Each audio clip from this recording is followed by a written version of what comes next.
The Texas sun blazed hard over the small town of Rockwood, where dust clung to chrome like sweat on skin. On the edge of town stood a modest two-story house, white paint fading, the kind of place that said peaceful family, quiet life. Inside lived Darius Cole, his wife Nia, and their 10-year-old son, Malik. To their neighbors, Darius was the friendly mechanic who fixed engines for cheap and minded his business. But behind his calm eyes lay a past few could ever imagine.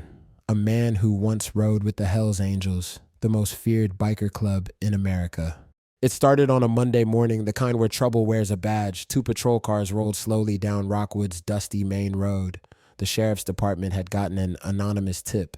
Suspicious activity at the Cole residence. Darius was underneath a Chevy pickup, grease-stained hands busy, when he saw the reflection of flashing blue lights against the chrome bumper. He felt his gut tighten. Trouble had found him again. "Stay inside," he told Naya, voice calm but sharp. "Lock the door and don't open it for anyone." The officers approached, hands resting on their holsters. One of them, Deputy Travis Holt, had that swagger of a man who believed fear equaled control. "Sir," Holt called out, "we got reports of illegal activity here. Mind explaining what's going on?" Darius slid out from under the truck slowly, wiping his hands. "Ain't nothing illegal about fixing cars," he said evenly. But Holt wasn't listening. "What's that?" Holt smirked, nodding toward it. "You some kind of biker gangster?" Darius's jaw tightened. "That's my past. Ain't who I am now." But Holt had already decided who he was. "Step away from the vehicle, sir," he ordered. Within minutes, backup arrived. 3 more squad cars, sirens silent but presence loud. Neighbors peeked from windows. The peaceful mechanic had suddenly become public enemy number 1. Inside, Nia clutched Malik close, whispering prayers.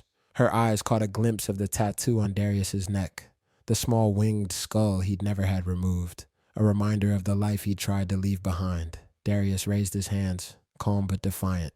"You got a warrant?" Holt sneered. "We don't need one if we got probable cause." They began searching his garage, tossing tools, opening drawers. One of them found an old pistol wrapped in cloth. "That's all we need," Holt said, lifting it like a trophy. "Illegal firearm possession. You're coming with us." Before Darius could answer, a second officer yanked his arm behind his back.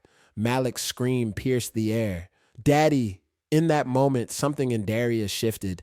The man who had buried the Hells Angel inside him felt the ghost rise again. He didn't fight, not yet, but his eyes turned cold, calculating. "I'll come," he said quietly, "but you're making a mistake." As they drove him away, dust swirling behind the patrol cars, Naya held Malik on the porch. She didn't know that the storm was only beginning, and that the name Hells Angels would soon echo through Rockwood like thunder. The cell in the Rockwood County Sheriff's Office smelled of rust and regret. Darius sat on the edge of the metal bench, his hands cuffed, staring at the cracked wall. He'd seen worse. Prison yards, biker bars, hospital rooms after brawls. But this was different.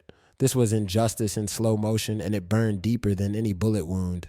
Sheriff Warren Greaves walked in, gray hair slicked back, boots echoing across the floor. He tossed a manila file on the table and leaned in. Greaves studied him, sensing the calm before something dangerous. "You ride with the Angels long enough, you start believing you're untouchable. That ain't how it works in my town." Darius's voice dropped low. "I don't ride no more, but I still got brothers who look after their own." That last line made the sheriff pause. Outside, Deputy Holt smirked at the security monitors. "You think he's bluffing?" Nia wasn't the kind of woman who folded under pressure. While Darius sat behind bars, she made one phone call. Not to a lawyer, but to an old contact Darius had once mentioned in whispers, Reaper, a former Hells Angels sergeant-at-arms now running a biker repair shop outside Austin. When Reaper answered, his gravelly voice said, "If Darius Cole's in trouble, that means family's in trouble. We don't let that stand." They stopped outside the sheriff's office, leather jackets gleaming under the streetlights, skull emblems glinting. Reaper dismounted, heavy boots crunching gravel. He looked at the building with cold familiarity. "They took our brother," he said. "We get him back." Sheriff Greaves was at his desk when the first headlight beam sliced through his blinds. He walked to the window and froze. "Oh, hell," he muttered. Deputy Holt rushed in. "Sir, there's a whole damn biker gang outside." "Not a gang," Darius said calmly from the holding cell. "A brotherhood." Greaves turned to him. "You called them?" "No," Darius replied. "They came on their own." The sheriff grabbed his hat, stepped outside, and faced the wall of leather and chrome. "This is county property," he barked. Y'all better turn them bikes around Before he could finish, Reaper stepped forward. You got one of ours locked up for fixing cars and being black. That don't sit right with us. This ain't your fight, Greaves shot back. Reaper's eyes hardened.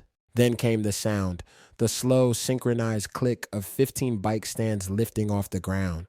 The angels weren't drawing weapons, not yet, but they were ready for war if needed. Greaves exhaled, jaw tight. This is gonna end badly, he warned. Darius spoke from the cell, his voice echoing through the station. It already has. You could have knocked. You could have asked. Instead, you assumed. What, after all this? Do it, Greaves ordered quietly. Now? Moments later, Darius stepped out, the cuffs gone, but the fire in his chest still burning.